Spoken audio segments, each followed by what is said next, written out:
안녕하세요. C.S. 루이스의 고통의 문제 읽기 49번째 영상입니다. 지난 영상에서 동물의 고통에 관한 첫 번째 질문에 대한 답을 C.S. 루이스를 통해서 들어봤는데요.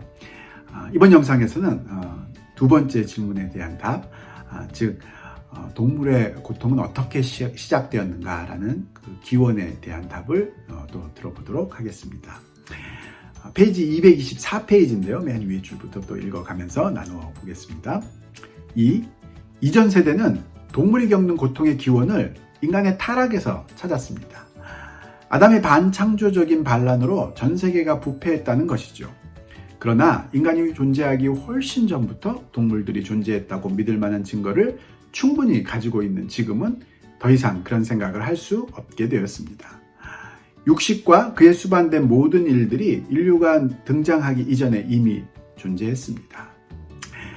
지금 C.S. 루이스는 동물이 겪는 고통의 기원에 대한 답으로서 그리스도인들이 전통적으로 가지고 있었던 인간의 타락이 동물의 고통을 이끌었다라는 그 이야기는 인간이 존재하기 이전부터 훨씬 전부터 이미 동물들이 고통 속에 살고 있었다는 그런 증거들이 화석 증거 같은 것들이겠죠. 그런 것들을 통해서 드러나고 있는 지금은 더 이상 받아들일 수 없는 그런 상황이 되었다라고 보고 있습니다.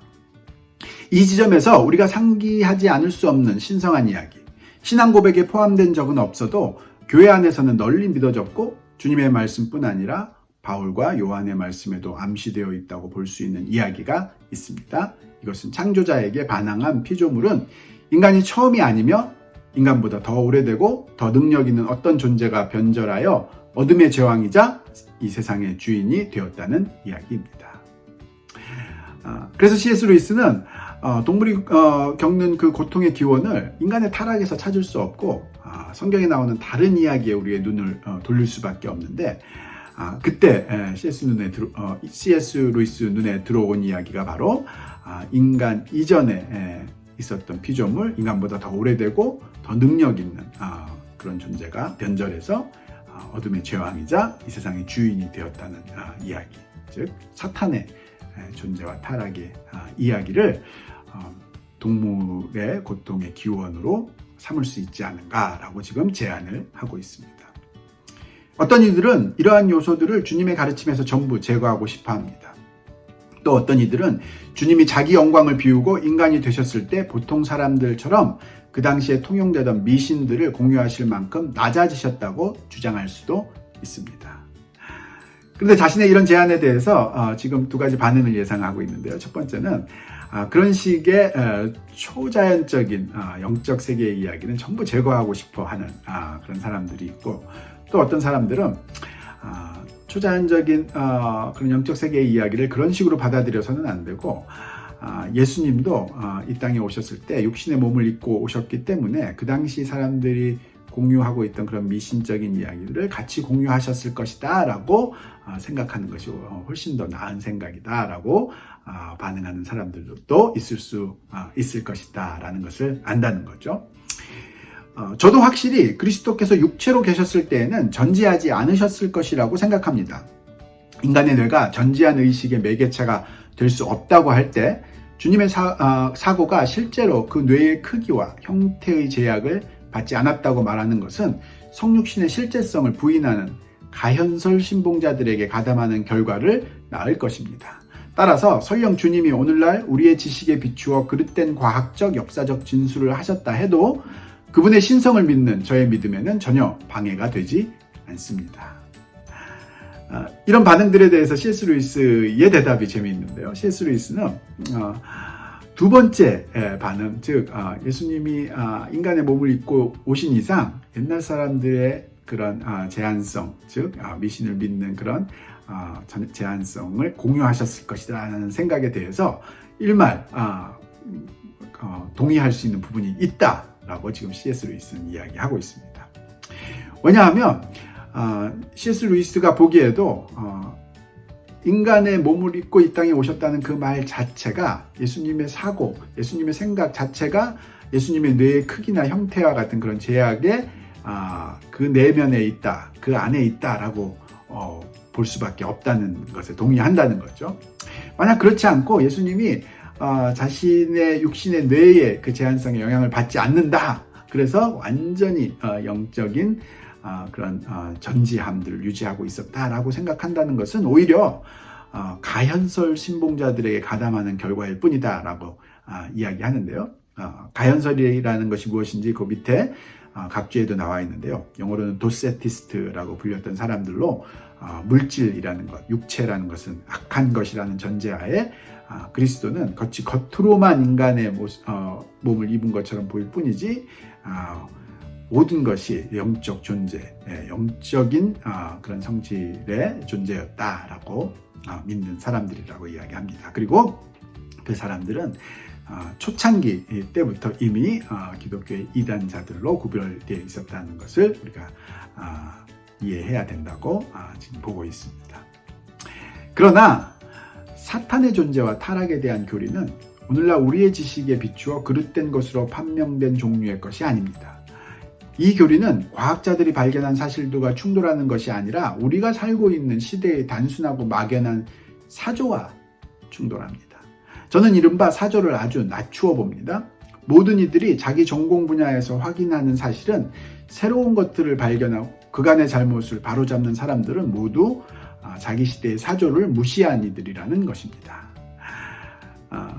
그러면서도 지금 C.S. 루이스가 강조하고 있는 것은 이 사탄의 존재와 타락에 관한 완전한 영적 세계의 이야기가 보통 사람들이 이야기하는 대로 미신들로 자꾸 취급되는 그 이유가 바로 현대인들이 지금 알고 있는 과학적인 사실들 이런 것들과는 맞지 않는다라는 생각 때문이라고 보여지는데 절대 그런 것이 아니다라는 거죠. 사탄의 존재와 타락에 대한 이야기가 잘못됐다고 생각하는 이유는 과학적인 증거들이 그것이 틀렸다고 증거하기 때문이 아니라 단순히 인간들이 갖고 있는 우리 시대의 사조들, 즉 영어로는 climates of opinion이라고 써 있는데요. 이런 생각의 분위기들, 이런 것들과 충돌하기 때문에 미신으로 여겨지는 것이다 라고 이야기합니다. 그러면서 C.S. 루이스는 이런 사조들을 굉장히 낮추어 본다고 이야기하는데요. 오히려 자기 분야에서 특별한 일들을 해낸 사람들은 자기 분야에서 갖고 있는 그런 사조들을 뛰어넘어서 그것들의 잘못된 점들을 지적하고 그것들을 초월해서 새로운 그런 사실들을 발견해낸 사람들이 그런 탁월성을 보여준다라고 이야기하고 있습니다. 그러므로 인간이 등장하기 전에 이미 한 강력한 피조물의 세력이 물질계나 태양계 아니면 적어도 지구라는 행성에 나쁜 영향을 끼치고 있었다는 것, 인간이 타락했을 때 실제로 그를 유혹한 존재가 있었다고 보는 것은 제가 보기에 합리적인 가설입니다. 그런 의미에서 우리가 우리 시대의 사조, 자연주의적인 그런 사조를 뛰어넘어서 영적 세계의 이야기들을 받아들일 수만 있다면 인간의 타락의 이야기, 성경의 그 이야기들을 훨씬 더 합리적으로 바라볼 수 있고 또 이해할 수 있게 된다라고 지금 C.S. 루이스는 주장하고 있습니다. 이 가설이 일반적인 악에 대한 설명을 제공해 주는 것은 아닙니다. 다만 악은 자유의지를 남용하는 데서 나온다는 원칙을 좀 더 폭넓게 적용케 해줄 뿐입니다. 제가 믿듯이 그러한 세력이 정말 있다면 바로 그 세력이 인간이 나타나기 전에 동물 세계를 부패시켰다고 말해도 무방할 것입니다. 그러면서 지금 어떻게 영적 세계, 영적 존재들의 부패가 악에 대한 설명을 더 잘 풍성하게 해주는가라고 이야기하면서 그것이 악의 기원이 되는 것이 아니라 물론 지금까지 설명했던 대로 악의 기원은 우리에게 주어졌던 자유의지를 남용 또는 오용했기 때문에 생겨나는 것인데 그렇게 오용하게 될 수밖에 없었던 그 상황들, 즉 타락한 영적 존재들이 자유의지를 가진 인간을 유혹했던 그 상황들을 잘 설명해주며 또 지금 인간의 타락 전에 보여주는 그런 동물의 고통들도 그런 타락된 영적 존재들의 영향 때문에 생겨난 것이다 라는 면으로 훨씬 더 풍성하고 또 넓게 폭넓게 설명해 주는 면이 있다라고 이야기해 주고 있습니다. 우리는 동물들 또는 몇몇 동물들이 서로 죽임으로써 살아간다는 사실을 근거로 동물 세계에 악이 내재되었다고 생각할 수 있습니다. 그러나 식물의 경우에도 그랬듯이 저는 그것을 악으로 인정하지 않습니다. 그렇지만 어떤 사람들은 그런 식의 설명에 반대하고 오히려 동물 세계를 정확하게 보면 서로 죽고 죽이는 그런 모습들을 통해서 동물 세계 내에 동물의 존재 자체에 이미 악이 내재되어 있는 거 아닌가라고 주장할 수 있다는 것을 자신도 안다는 거죠. 그렇지만 이미 앞에서 설명했듯이 식물 세계에도 그런 모습이 있다고 할지라도 그것이 식물의 세계에 악이 존재한다라는 것을 설명하지 않듯이 동물 세계에도 그런 모습 자체가 동물 세계 내에 있는 내재적인 악을 설명한다고 자신은 보지 않는다는 거죠. 그렇다면 어떻게 생각하는지, 그 모습에 대해서는 어떻게 생각하는지 C.S. 루이스의 이야기를 계속 따라가 보겠습니다. 사탄이 몰고 온 동물의 부패는 한 가지 점에서 사탄이 몰고 온 인간의 부패와 유사합니다. 인간의 타락이 낳은 결과 중 하나는 인간성 속에 흡수되어 있던 동물성이 빠져나감으로써 이제는 인간성이 동물성을 다스릴 수 없게 되었다는 것입니다. 마찬가지로 동물성은 식물에게나 어울릴 습성에 빠지도록 사탄의 조장을 받았을 수 있습니다. 굉장히 재미있는 설명인데요. 지금 사탄의 유혹에 의해서 인간이 타락한 결과 우리에게 주어졌던 모습이 무엇이냐 하면은 더 이상 인간의 육체가 영혼의 그런 법칙을 따르지 않고 육체의 법칙, 즉 생화학적인 법칙에만 따라가는 그런 모습으로 타락해 버렸다면 그와 똑같은 현상들이 동물계의 사탄의 부패로부터 사탄의 타락으로부터 영향을 받은 부패로 일어나지 않았겠느냐, 지금 C.S. 루이스는 제안을 하고 있는 건데요. 즉 동물들의 육체가 더 이상 동물성의 법칙을 따르지 않고 식물들의 모습을 따라가는 그렇게 한 단계 더 떨어져 버리는 그런 부패를 겪고 있는 것이 아닌가. 그래서 식물들처럼 서로가 죽고 죽이고 하는 그런 모습을 자연스럽게 받아들이는 그런 상황으로 동물성이 부패해버린 것은 아닌가라고 지금 제안을 하고 있습니다. 물론 많은 짐승이 다른 짐승을 잡아먹고 사는 데서 야기되는 막대한 죽음은 그만큼 막대한 출산율에 의해 자연 속에서 균형을 유지하고 있는 것이 사실이며, 따라서 모든 동물들이 초식성으로 건강하게 산다면 자체 번식의 결과로 대개가 굶어 죽을 것처럼 보일 수도 있습니다. 그러나 저는 그들의 생산력과 사망률을 상관적인 현상으로 봅니다. 애초부터 동물들에게 그처럼 과다한 성적 충동이 있어야 할 필요는 아마 없었을 것입니다. 세상의 주인은 그것을 육식에 대한 대응, 괴로움을 최대화하기 위한 이중적 계략으로서 생각했습니다. 더 덜 거슬리는 표현을 쓰자면 악한 천상의 존재가 생명력을 부패시켰다는 것이죠. 이 두 가지는 결국 같은 의미입니다. 지금 자신의 그런 식의 제안들, 왜 동물들 사이에 그런 죽고 죽이는 그런 식물적인 모습들이 일어나게 됐는가라는 그 제안들에 대해서 어떤 사람들은 그렇다면 그 말은 하나만 보고 다른 면은 보지 못한 것이다. 만약에 그렇게 동물성이 식물성으로 부패되지 않고 남아 있었다면 지금 보여지는 초식동물들의 그 엄청난 번식력들 때문에 죽고 죽이는 관계가 없다면 너무 많은 숫자 때문에 전부가 다 굶어 죽는 그런 악의 그런 고통적인 상황에 놓여지게 되는 것은 마찬가지가 아니냐라고 반대하는 사람이 있을 수 있다는 것, 그것을 이미 안다는 거죠. 그러면서 C.S. 루이스가 이야기하는 것은 그렇게 굉장한 양의 엄청난 그런 생산력은 사실은 자연스러운 것이 아니라 세상의 주인, 즉 사탄이 가져온 이중적인 계략이었을 수 있다라고 이야기합니다. 즉 서로 죽고 죽이는 식물성으로 동물들을 끌어내림과 동시에 또 동물들에게 엄청난 과다한 성적 충동을 주어서 엄청나게 많은 번식력을 통해서 숫자를 늘리고 그 많은 숫자의 동물들이 또 서로 죽고 죽이는 그런 고통의 관계 속에 빠져들고 하는 괴로움을 최대화시키기 위한 일종의 세상의 주인이 보여준 이중적 계략일 수 있지 않겠느냐.